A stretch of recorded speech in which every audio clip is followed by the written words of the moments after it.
waxyaabaha ugu badan ee maalintii isticmaalno waxaa ka mid ah shidaalka ha noqoto baabuur ama ha noqoto leydhka hadda kuu shidmayaba laakiin maxaad ka taqaanaa xagga uu ka imaado iyo qaabka loo soo saaro waxaan wada eegne videoga dhamayso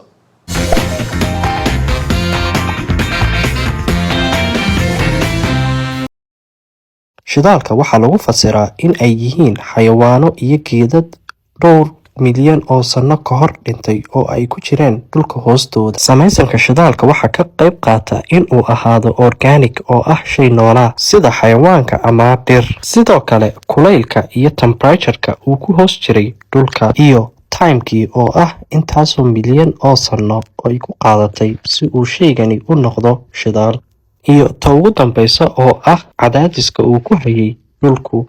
soo saaristu shidaalku maaha arrin sahlan maadaama oo loo baahan yahay in dhulka hoostiisa laga soo foqo ugu yaraan 1800 oo mitir. marka lasoo saarana waxaa loo baahan yahay in dib loo mariyo warshad si loo diyaariyo in la isticmaali karo. marka lasoo saaro waxaa lagu qaadaa tuumbooyin oo geynaya si toos ah warshadii, taasoo warshadu ugu kala saarayo shidaalka noocyo kala duwan. la geliyo warshada waxa laga soo saarayaa qaybo kala duwan oo shidaalka ah iyadoo loo adeegsanayo heerkul cayiman qayb kaste si uu u soo baxo nooca shidaalka. bal haan wada eegno qaybaha uu kala yahay. ka koobaad waxaa laga samaynayaa gaas oo ah gaaskii aan ku isticmaalaynay guryaha sida marka cuntada la karinayo kale. waxaa lagu kulaylinayaa heerkul gaadhaya 20. labaad oo ah gasoline oo ah shidaalka caadiga ee aanu isticmaalno baabuurta, isna waxaa lagu kulaylinayaa heerkul gaadhaya 30 ilaa 105. ka saddexaad oo ah ka laga sameeyo balastiga iyo sidoo kale dawooyinka, isna waxaa lagu kulaylinayaa ilaa 160 heerkul gaadhaya. sidoo kale shidaalka diyaaradaha oo isna lagu kulaylinayo heerkul gaadhaya 230, iyo shidaalka nooca loo yaqaano diesel oo isna lagu kulaylinayo heerkul gaadhaya 425. iyo ka ugu dambeeya oo ah gaamurkaas oo loo isticmaalo marka la dhisayo wadooyinka ama waxyaabo kale, kaasna waxaa lagu kulayliyaa heerkul gaadhaya 450. qaabka ayaa loo kala saaraa shidaalka. su-aasha isweydiinta mudan ayaa ah goorma ayay ahayd markii ugu horreysay ee loogu hor isticmaalay shidaalka, iyo sidoo kale yay haayeen dadkii soo saaray. sidaan ognahay waxa uu shidaalku ku jiraa dhulka hoostiisa, laakiin marmar waxaa dhacda dildilaaca dhulka in uu ka caawiyo inuu shidaalku u soo baxo korka oo lagu arko dhulka xagga ugu sarreysa, taasoo caddaynaysa in ay dadku berigii hore ay ogaadeen in uu jiro shidaal.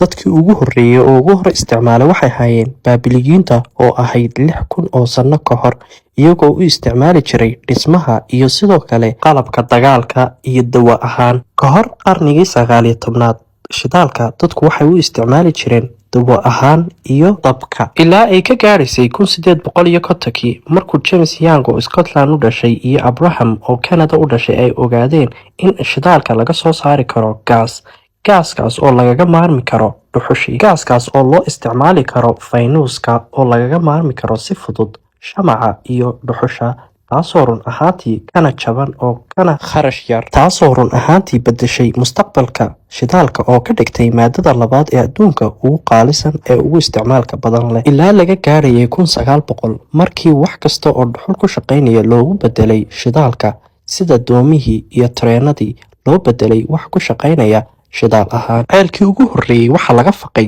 Romania, kaasoo ugu yaraan soo saari jiray 1000 foosto sanadkii. ilaa 1903 Soviet oo loo yaqaano wadanka Ruushka hadda ayaa ahaa wadanka ugu soo saarista badan leh shidaalka, iyagoo haystay 3 ceel oo aad u waaweyn.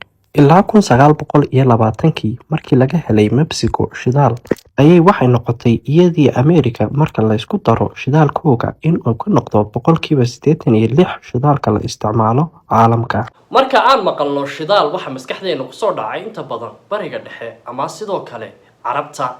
goorma ayay ahayd markii ugu horreysay ee carabtu soo saarteen shidaal? bal haan wada eegno.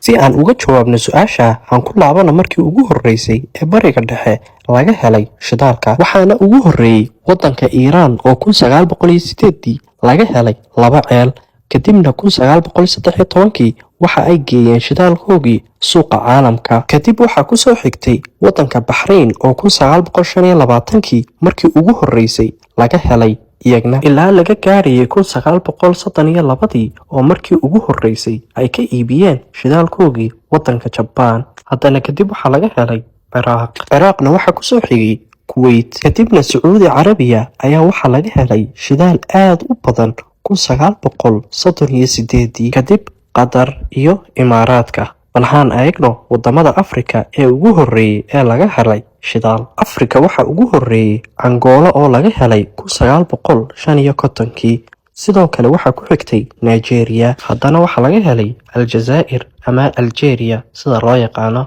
sidoo kale waxaa laga helay Liibiya. su-aalaha ugu badan ee inta badan la isweydiiyey ayaa ah maxaa sababay in ay wadamada carabtu ugu badan yihiin soo saarista shidaalka. sababta ay wadamada carabtu ugu badan yihiin soo saarista shidaalka ama shidaalka looga helo inta badan ayaa waxaa lagu fasiraa in ay ahayd 100 milyan oo sano ka hor meel aanan saxare ahayn oo runtii wada kayn ah oo webiyo badan dhex mari jireen, taasoo runtii ka dhigtay in ay noqoto meel wada shidaal ah. marka aan ka soo sheekeynaynay qaabka uu shidaalku u samaysmo, waxa aan nidhi in uu ka samaysan yahay waxyaabo xayawaano ama dhir dhimatay intaas oo milyan oo sano ka hor, taas oo ka dhigtay in jasiiradda carabta laga helo meel kaste shidaal. inta badan waxaad arkaysaa Mareykanka oo ah waddanka ugu soo saarista badan la shidaalka, isagoo danaynaya shidaalka carabta ama maalgashanaya oo sidoo kale laga iibinayo. maxaa sababay? inta badan waxaan aragnaa shidaalka carabta oo runtii laga iibinayo wadamada qaar sida Mareykanka oo ah wadamada ugu badan ee soo saara shidaalka.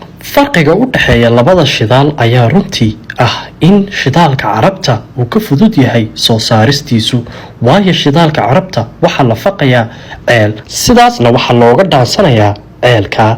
laakiin shidaalka America runtii isagu wuxuu u qaadanayaa process badan oo runtii dhagax la jabinayo, kaasoo ka dhigaya lacagtii lagu soo saarayay qaali. shidaalka carabta foostadii waxay qaadataa in lagu soo saaro lacag gaadhaysa $10, xagga uu shidaalka Mareykanka ay qaadanayso in lagu soo saaro 40 ilaa 90 inta u dhaxaysa, kaasoo ka dhigaya shidaalka carabta mid jaban.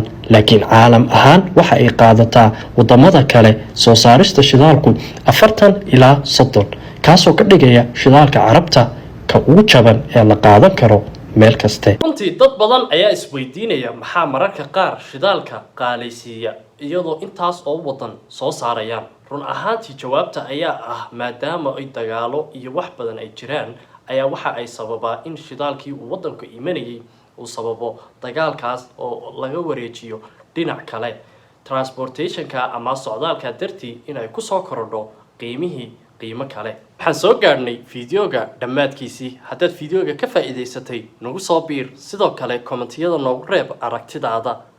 waad mahadsantihiin.